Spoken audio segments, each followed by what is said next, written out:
Beyond the Spider-Verse will be the greatest Spider-Man movie ever. Yeah, you heard right. Am I exaggerating? Probably. Across the Spider-Verse just came out a week ago, and it was one of the greatest superhero movie-going experiences I have ever had. I've already seen it twice, and I plan to see it a third time too. It's something special. However, there are many unanswered questions going into its sequel, Beyond the Spider-Verse. And I'm here to tell you that maybe the villain of Beyond the Spider-Verse isn't who you think it is. You want to know who? Let's get to it. But before we do, subscribe. This is a Spider-Man channel and you clicked on this video, so you clearly like Spider-Man. So just subscribe. What are you waiting for? Subscribe! Now this might sound really crazy because quite clearly Beyond is setting up a payoff between the conflict of Miguel and Miles, and also the conflict that has been built up throughout the spot as well. And you know what? Yeah, that's probably what's going to happen. But there's actually been a theory circling around the internet regarding Miguel O'Hara.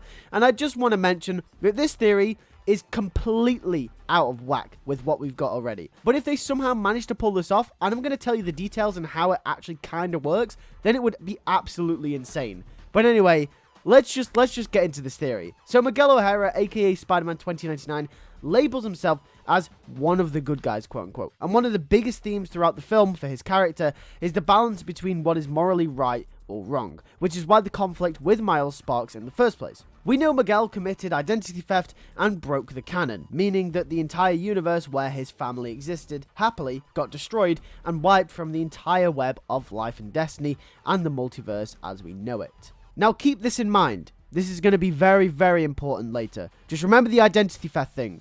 Just remember that. But there is something strange about Miguel. There are multiple times throughout the film where his reasoning seems sort of suspicious, where his shady one-liners feel like they have a more sinister backstory about them. We also know that Miguel is a vampire Spider-Man. We see him use his fangs during the beginning of the film, and also when he's chasing down Miles as well. But do you know who vampires also are in the whole kind of Spider-Man mythos? That's right, the Inheritors. And you'd never guess who is the biggest Spider-Verse villain from the comics. That's right. It's Morlun, an inheritor. If you guys don't know who the Inheritors are, essentially they're a group of vampires that exist in the Spider-Verse. Basically, their whole thing is that they hunt people with special totems that connect the animal kingdom to humanity. Yeah, I know it sounds really stupid, but hear me out. Essentially, Spider-Man has something called a spider totem. And because of this, in the comics, Spider-Men and women throughout the multiverse were being hunted because of these totems by the Inheritors. This occurred in the new Amazing Spider-Man launch by Dan Slott, post-Superior Spider-Man. Basically, the Inheritors went across the multiverse, or I guess you could say, across the Spider-Verse, and basically took loads of totems because that's their thing, I guess. These comics were some of the biggest inspirations for the movie, since this comic run was vastly popular with audiences, since it was such a big event for Spider-Man. The Spider-Verse has been explored before in games such as Shattered Dimensions and Spider-Man Edge of Time, and has also been present during the 90s Spider-Man cartoon as well. But not until the comic run with Spider-Verse attached to it did it become more of a mainstay staple of Spider-Man stories in the 21st century. Therefore, is it possible that the big reveal in Beyond the Spider-Verse is that behind Miguel's antagonistic nature is an inheritor? Is it possible that for some reason an inheritor is posing as Miguel O'Hara? Yeah, it actually is. But why? What would be the reason for this? I think it's simple. Miguel's main goal, despite not wanting to break canon events, is to bring every Spider-Man and woman to one place all at once. Now, I don't know, that seem really suspicious, having all the spider totems in one place at once. Maybe the Spider Society has a darker meaning to it than previously thought. It could also be revealed that Miguel lied about his backstory. Maybe the Miguel that died on another Earth that we saw was killed by our present-day inheritor Miguel. And since he was from a different universe, Miguel's death was never planned, meaning that it broke canon and subsequently destroyed the universe. Therefore, it means that Miguel wouldn't have lied about breaking the canon, but it would have been more directly broken by Miguel not realizing the consequences as an inheritor. Maybe the inheritor started with Miguel O'Hara on that other Earth and took his spider totem, but when the universe came crashing down, the inheritor or the inheritors, wherever they are, needed a new plan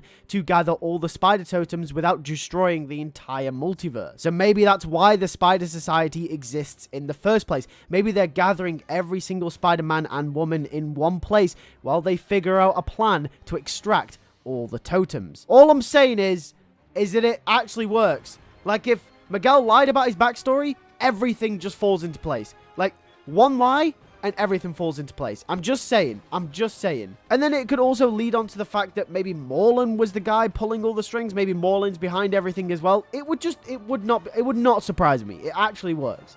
That's the other thing. We have to remember from the comics, Morlan is the man behind everything. Morlan is the main villain of the Spider-Verse as well. He posed such a threat that you'd think he would make some sort of appearance here in this movie. But either way, that's the theory. I think it does kind of work, but I don't think it will happen. I think there's too much going on with Miles Morales. I think there's too much going on with the Spot, because this theory completely disregards the Spot. But at the same time, it kind of does work. Like, if Miguel O'Hara is found to be lying about his backstory, everything else just falls into place. We know Miguel is a vampire Spider-Man, so he could easily be an inheritor in disguise. We know that the inheritors gather spider totems. The Spider Society is literally a place where all the spider people are, so all the spider totems are in the same place at the same time. Literally, it all falls into place. So it could work. I don't think it will happen, though. But it's an interesting theory nonetheless. What do you guys think in the comment section down below? I want to know what all of you guys think as well. But with that being said, thank you guys for watching. Make sure to subscribe if you are new around here, because this is literally a Spider-Man channel. If you like Spider-Man, you'll like my videos, so subscribe. Anyway, for just 99 pence a month, you can literally have every single video that I post early as well. So that's another exclusive bonus if you become a member of the channel. With that being said, thank you guys for watching. I'll catch you guys in the next one. Take care, and peace.